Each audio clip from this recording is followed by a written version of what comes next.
So hi everybody, thanks so much for coming. My name is Yasene Mawji, for those of you who don't know me. I'm a registered social worker and I work part-time at the Silm Centre for Mental Health. I work alongside Dr. Yasene who I think you folks can also see right now, and a couple of other really awesome therapists. I provide one-on-one therapy to clients. And although we've stopped seeing people in person for now because of the pandemic, we're still seeing people by phone and by video, which is great. So today I'm going to present on a topic that I feel very passionate about, which is the connection between mental health and physical activity. So I hope that by the end of this session, you will feel more equipped with some tools and some strategies to either implement or continue doing stretches and physical activity every day or a couple times a week. So this webinar will be approximately 30 minutes in length. I'm hoping that at the end, there'll be some time for a brief question and answer period. Also, I will be sharing a list of resources that I'll be referring to throughout the session. So I'll put that up at the end for everybody to see and access. Also, just so that you're aware, you can feel free to enter into the chat box any questions that you have along the way. Just know that myself and Taslim are the only two people who can see the questions. So if you're worried about other people, yeah, exactly. So if you're worried about other people reading your questions, that's not something you have to be worried about. So yeah, I'm just gonna kind of start off by reviewing what the experts recommend in terms of physical activity. So I know that most of you probably have heard these facts at some point in your life. I'm just gonna review them to refresh you, or there might be some folks out there who aren't sure what the guidelines are for physical activity. So the Canadian Society for Exercise Physiology recommends that adults who are aged 18 or over should accumulate at least 150 minutes of physical activity within a week. These can be split into different sessions every day, but that it should be at least 10 minutes per session. And it's both moderate to vigorous intensity in terms of the exercise. All adults are also recommended to do both muscle and bone strengthening exercises at least a couple times a week. Older adults, so those who are 65 and over with poor mobility, should be doing strengthening exercises a couple of times a week. So this is to help improve balance and to help prevent falls. It's also recommended that children and youth get about 60 minutes of physical activity every day. So the definitions of moderate and vigorous physical activity really depend on your age, your health status, your current level of activity, and your levels of disability. So it can really range from person to person. I'll share a really cool resource at the end of this webinar that kind of goes into more details of each of those categories and gives like specific recommendations. So like if you're living with a chronic illness, if you're pregnant, depending on your age category, stuff like that. In general, though, moderate, intense physical activities should noticeably raise your heart rate. While you're doing moderate physical activity, you should be able to have a conversation, but you shouldn't be able to sing your favorite song. In terms of the more vigorous, intense physical activity, your heart rate should increase a lot. You shouldn't feel uncomfortable, but your heart rate should be up. And while you're doing intense, vigorous activity, you shouldn't be able to say more than a few words without taking a break. Okay, so what exactly is the connection between physical exercise and mental health? I'm going to give you a couple of examples of the mind-body connection. So physical activity can prevent depression and anxiety disorders. Physical activity has been proven to be as effective as psychological and pharmaceutical treatments for depression and anxiety. Some people might not only be able to do one or the other, but a lot of people do it in a combination. So also a benefit of physical activity is that it reduces day-to-day stress, which, especially considering now we're in this pandemic, that's especially important because we're constantly being inundated with news updates and bad news about what's going on around the virus. Physical activity is also helpful for middle-aged individuals, so reducing the risk of cognitive decline, which is measured as the slowing of attention and memory and concentration. Physical exercise can also lower the risk of developing neurodegenerative diseases like Alzheimer's, and can make the symptoms of these diseases less severe. Physical activity can also increase levels of happiness. It can lower levels of sadness and loneliness, both in the short and the long term. It can also reduce feelings of fatigue. It can improve your quality of sleep, lower your risk of insomnia, provided that you don't participate in intense, vigorous exercise just before bed. Physical activity can also enhance the impact of the treatment of addictions, particularly in relation to reducing cravings. It can boost self-esteem. And finally, it can also aid in the treatment of eating disorders, chronic pain, post-traumatic stress disorders, body dysmorphic disorders. So it really has tons and tons of benefits. Okay, so we know what the recommendations are when it comes to physical activity. We know that there are also proven benefits to our mental health, but we might be wondering how physical exercise actually does these things to improve our sleep and our depressive symptoms and increase our energy levels. So like, what's happening in our brains to actually make all of this possible? So experts agree that there isn't a single reason why physical activity has such positive links to mental health benefits. Instead, experts suggest that there's a combination of things that are going on, which include physiological, psychological, social, and neurological. So when we consider the physiological, so physical activity boosts your body's production of endorphins and endocannabinoids, which are chemicals that help you relax. They help you feel more pleasure and feel less pain. They also reduce the amount of cortisol, which is the stress hormone that your body naturally produces. In terms of psychological, regular physical activity helps to increase feelings of self-esteem and self-efficacy.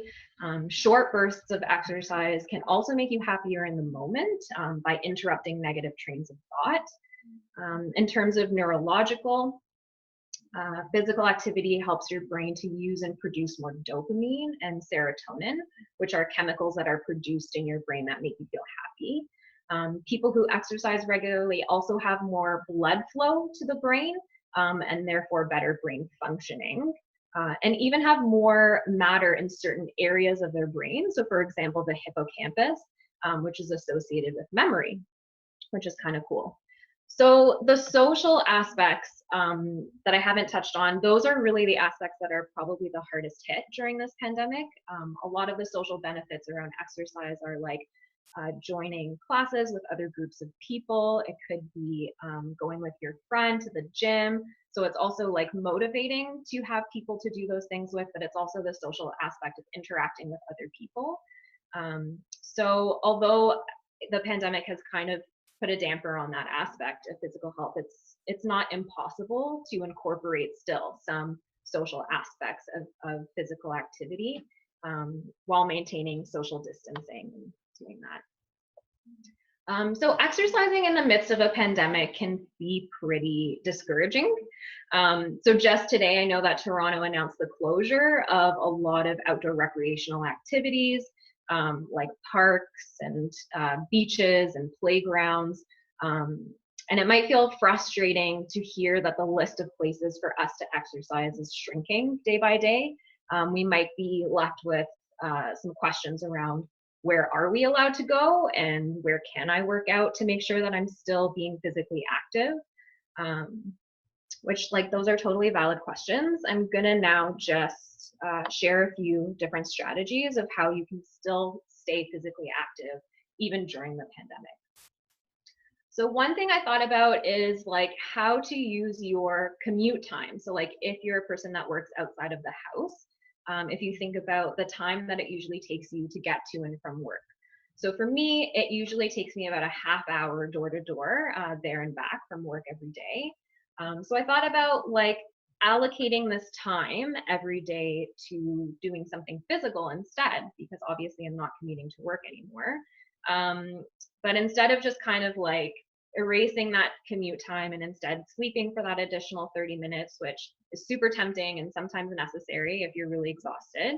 But other days, if you're feeling up for it, using your commute time to introduce some stretches, some physical activity. Maybe for your commute, you just take a couple walks around the block.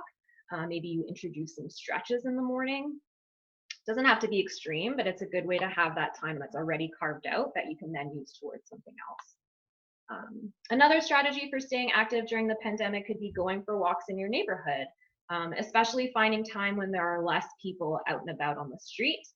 And less seeing people on the street is something that would be beneficial to you during this time if you live alone and you don't really get to see people anymore. But of course, still trying to maintain that 6 feet apart distance from people.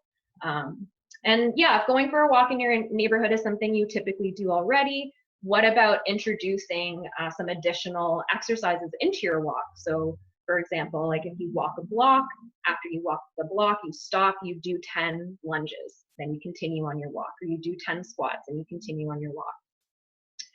What if you find walking really boring? There's not really much to see or much to do, or you've done the same route like 10 or 15 times already. So for that, you could always spice it up by, listening to a podcast, listening to some music, calling someone on the phone and having a conversation with them. For folks with little kids, it could mean turning that walk into a scavenger hunt. I'm going to, like I said at the end, I'm going to share some resources with you, including a couple of templates for scavenger hunts for things to find around your neighborhood, which is kind of fun. Another strategy that you could use is participate in some of the many online free courses and exercise classes that are being offered right now. Again, I'll provide a list and links to some of those exercise classes at the end of the webinar. But this could be a really good opportunity for you to try out a different type of exercise that you've maybe always wanted to try out but haven't tried out yet. Maybe because it's expensive or it's located far away from your home, or maybe you're worried about starting something new and going to a new class because you don't really know what you're doing and you're worried about other people judging you. I know that I have that fear sometimes. So doing some of these classes from home is a great way to get around some of those barriers. Yeah, so you could do that. So another strategy is around creating your own exercise or stretch routine. So maybe you start to initiate an end of the day dance party in your living room, and at 5 or 6 o'clock, you just put on your favorite playlist, or you put on some tunes and you just dance by yourself or dance with your partner, or dance with your kids in your living room. Or if you happen to be on the phone a lot, if you're working from home, you're doing a lot of conference calls, or if you're on the phone with your friends checking in, how about just moving around while you're on that call? So instead of just sitting on the couch or sitting on a chair while taking that call, what about walking around your apartment, getting some movement in there when you're on that call? Maybe you can put yourself on mute like you are now for this call, and you can just do a couple of squats or just like stretch your legs if you find yourself working from home and on a lot of calls. If you're spending a lot of time in front of the TV, let's say, catching up on some of your favorite TV shows, what about at the end of every episode, instead of automatically starting the next episode, which I know Netflix is really great at doing, instead of starting that next episode, you just press pause, you get up, you do some light stretches, or you sit up, you do some light stretches, or you march on the spot for a little bit, or you just do a couple laps around your apartment before starting your next episode. Also, this could be like when you're creating your own exercise or stretch routine, it's a good opportunity to be creative. I found that when I've started to create my own routine, I'm looking around the house for objects that I can use. So I don't really have a lot of workout equipment at home. I know that for most folks, they don't have a lot of access to equipment at home, and they used to go to the gym and now they're just at home. But I've actually found that there's a few different things around the house that I can co-opt into my exercise routine, which have been working fairly well. So one thing that I'll show you is this laundry detergent. So this is about 4 pounds. And so, you know, I've started using that while doing some squats. Or yeah, so it's kind of cool just to take a look around your house, see what you can use, get creative with it. All right, and so my last strategy that I want to share is just like setting some realistic and achievable goals for yourself. Maybe your goal is to learn how to do a push-up. Maybe your goal is to get outside and out of the house for 5 minutes a couple times a week. Just, yeah, try to make sure that your goals are realistic, that you're not setting yourself up for failure. Start off small and work your way up and see where you get. So I just want to touch on some barriers that we all experience when it comes to physical activity.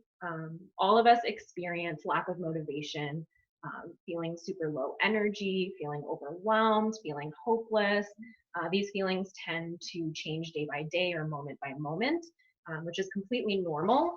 But now that we're in this pandemic, a lot of these feelings are especially heightened for a whole host of reasons. I mean, folks might be out of work, they might be spending more time at home, which is hard, and cooped up inside. So there could be a lot of reasons why these feelings are exacerbated. But, you know, I think there are still some strategies that we can use to help mitigate some of these barriers. So, you know, when you're thinking about movement and exercise, I would recommend picking a time of the day when you have the most energy and then capitalizing on that. So for some people, they have the most energy when they wake up in the morning. For some people, they have the most energy after talking to a few of their friends. It really just depends.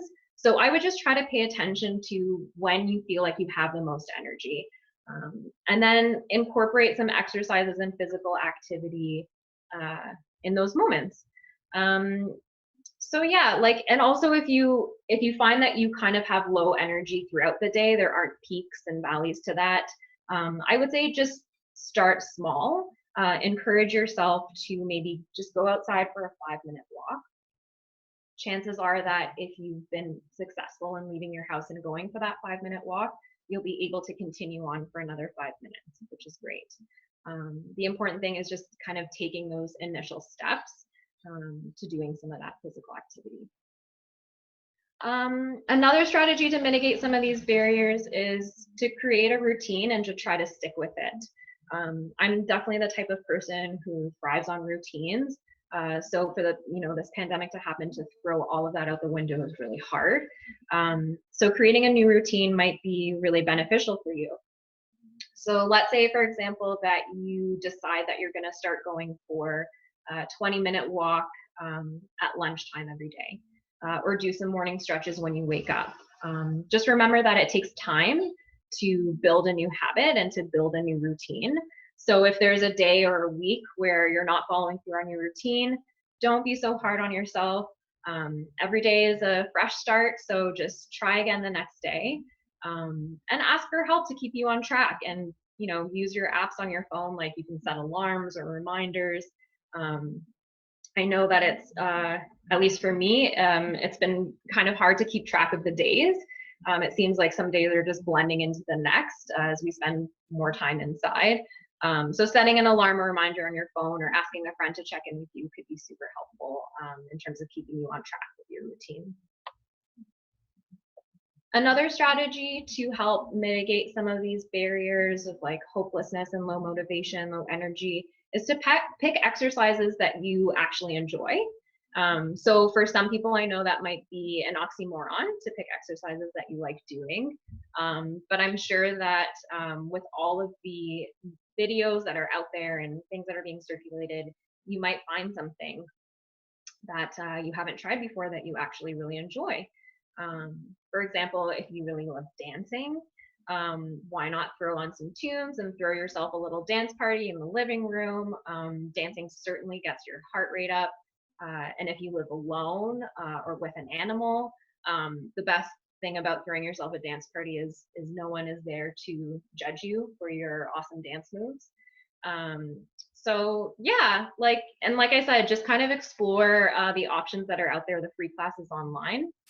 You might come across something that you really like.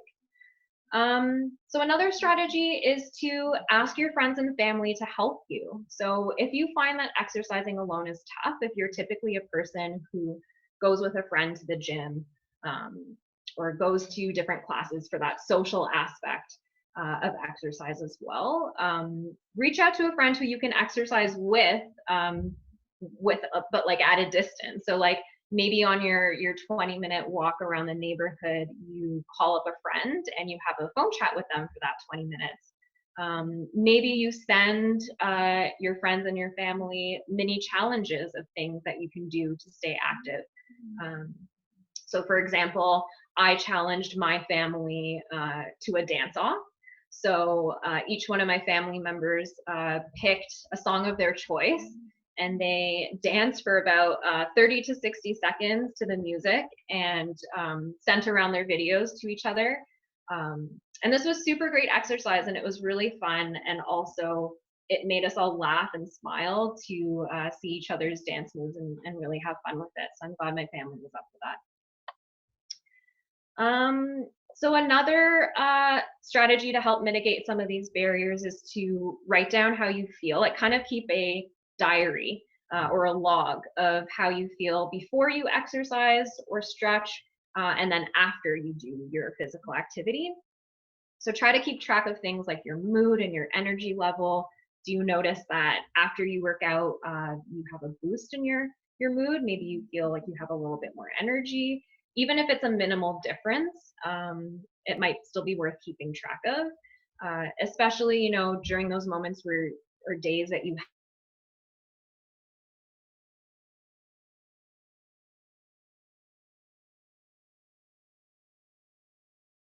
having more energy instead of less. So maybe it will encourage you to keep going.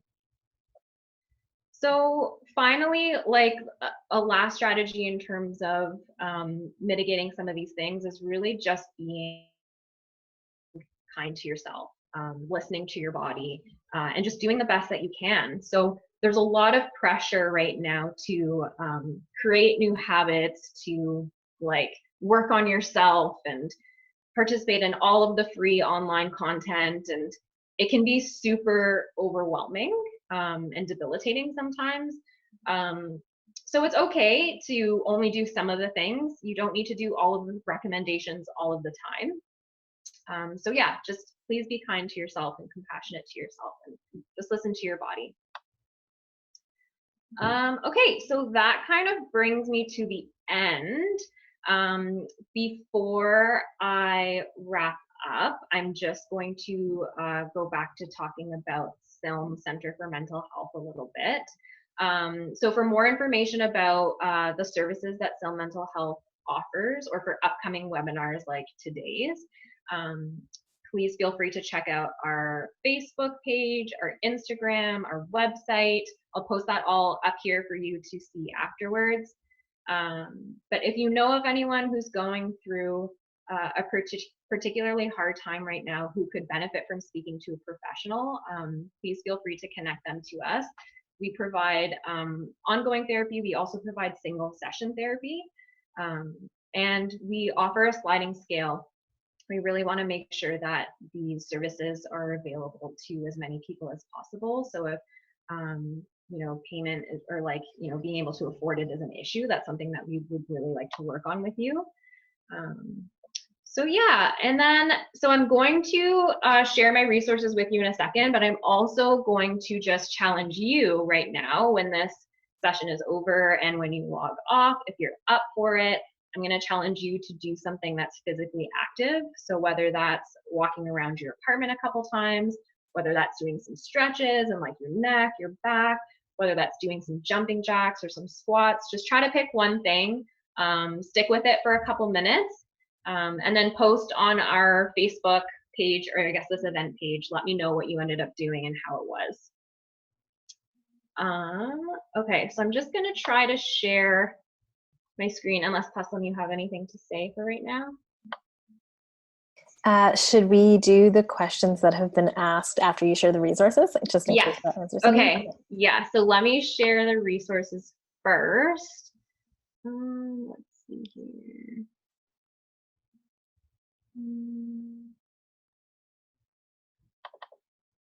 Okay. Hopefully people are able to see this. So this first link here, and like we can send out this document so you folks can actually click on the links. But so this first resource, it just includes 30 body weight moves, so no equipment required.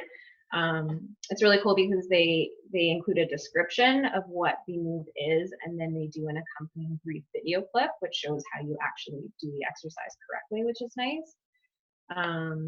This is just like an integral timer that I use. So if you're trying to stick with a particular move for 30 or 60 seconds, instead of you having to count in your head or watch the clock or do whatever, this integral timer just keeps track for you. So these are some of the links to different studios in Toronto offering free workout classes. They range from intense cardio to really gentle yoga. So the first two links include a list of maybe 12 to 15 different studios. The last one is the YMCA over here. So there's over 40 pre-recorded classes that they've included on their website.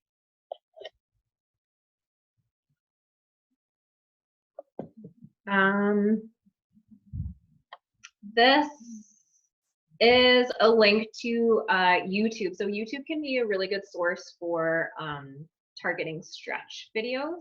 So if you're, if you live with chronic pain, if you have reduced mobility, if you have low back issues, you can find really targeted stretch routines. So I've just included one here, which is focused on the full body.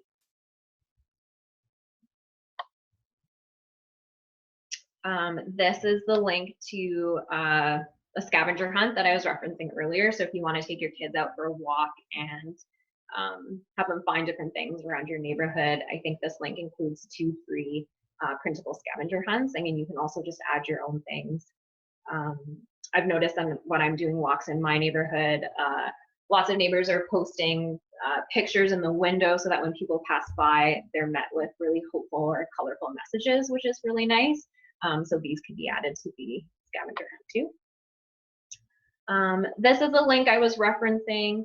So the Canadian Society for Exercise Physiology. So they offer, it's like an information hub. They are the folks that offer more tailored information depending on if you, let's say, are trying to figure out exercise recommendations while living with a chronic illness, or if you're pregnant, or if you're within a particular age category. So they offer more tailored and specific recommendations, which is great. And then this is just how to get in touch with us. So this is my email address. I also have a profile on Psychology Today, thanks to Puslin. So you can check me out. Also, if you want to get in touch with the Silm Centre for Mental Health, like I said, there's many ways to do that. And yeah, please feel free to reach out with any questions, even post webinar. Awesome. Thank you so much, Yasene. That was fantastic. And we do have a couple of questions here, so I am going to ask you those questions. So the first is around people who are living in condos or in close quarters, where there might be some individuals in the building, individuals they're interacting with, who are feeling pretty anxious about what's been going on. Mm-hmm. And they don't necessarily feel like they need another professional to be helping them. Right. What are some ways that individuals can talk to their neighbors, of course, from a physically distant approach, but what are some ways that we can talk to our neighbors, our family, our friends who are clearly struggling, but aren't necessarily open to getting professional help? Or would you say they don't need a doctor to be helping them? Right, right, right. So I know that like condos usually have Facebook pages where folks in the building can communicate with each other, or where people in the condo can post different things that are going on in terms of events and stuff like that. So that could be one way for folks to gather online and to check in with each other.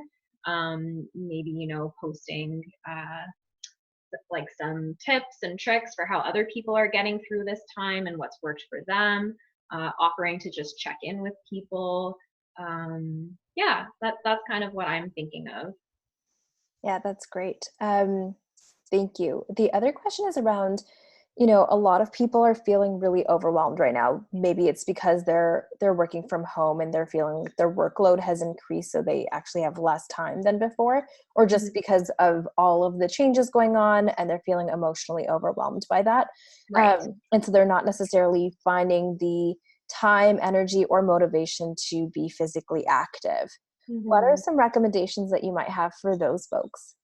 Yeah, so I mean, I think like going back to when I was using that example of like if you happen to be spending way more time on your phone for your job, like let's say you're in a lot of conference calls or you're just doing a lot of phone meetings and stuff like that, I think trying to incorporate physical activity in those moments can be helpful. So instead of taking those calls sitting down and on the couch, or you know, even if you're sitting down, maybe just doing some stretches, I would say like walking around your apartment as you're on that phone call, doing a couple of squats while you're on that phone call, trying to just incorporate those little moments of stretching and physical activity. For sure. I mean, a lot of people, like you said, are don't have the extra additional time, which is really tough. I feel like there was a second part to that question that maybe I'm now forgetting. No, that's great. Okay. I also wonder, you know, for those of us who work on teams, if that's something that we can encourage our teams to do as well, so that we can kind of Yes. build a culture around physical movement. Yes. Yeah, I love that. Absolutely. So like maybe for the first 5 minutes of the call and the last 5 minutes of the call, it's doing something to get your body moving a little bit all together. Mhm. And for folks who are just feeling really overwhelmed or spending most of their time in bed, um, you know, or sitting watching Netflix because that's kind of the only way they can get by, are there any recommendations for them, um, for ways that they can find more energy and maybe get some of that movement going? I would say if they can, like check in with friends and family. I would say that that could be really helpful if you're finding it really hard to motivate yourself to get off the couch. Like phone a friend, video chat with somebody, ask them for help. Say like, hey, you know, I've been on the couch for the past 10 hours, just like going through the TV show. I haven't gotten up in a while. So you can help me do something active. Um, yeah. You sounded like a robot, at least for me, for most of that. Do Uh you wanna just maybe try repeating that? Okay, so I was just saying that like if you're finding that you're spending a lot of time on your couch, um, trying to phone a friend or a family member, and asking for their help in terms of getting motivated to get up. So maybe it's a matter of like, say I call you up, and I say, you know what, I've been on the couch for the last couple hours. I need to get up. I'm feeling sore. I'm feeling stiff. You can walk me through um,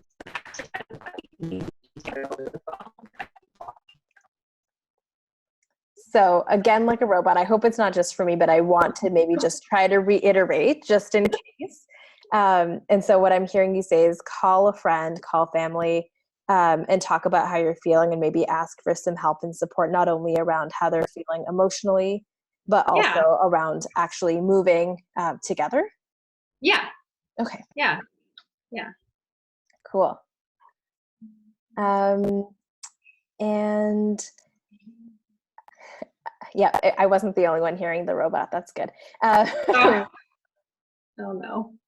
That is the end of the questions. I'm just going to ask the lovely participants here if they do have any more questions before we wrap things up. So participants, this is your last chance.